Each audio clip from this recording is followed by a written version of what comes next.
Hey guys, this is Dr. Hub. In case you haven't subscribed, please do subscribe for updates. Let's look into the RMP. RMP stands for the resting membrane potential. And this is in case of the tissues.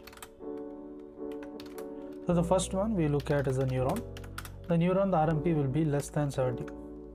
So RMP here is minus 70 and the unit is MV.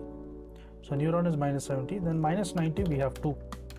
So what are the things? In a minus 90 you have the skeletal muscles as well as the presence of the myocardial muscle. Then we look at a particular range, that is minus 20 to minus 65. So here there is a smooth muscle. So what is the range? It is minus 20 to minus 65. To learn and grow daily like this, please do subscribe.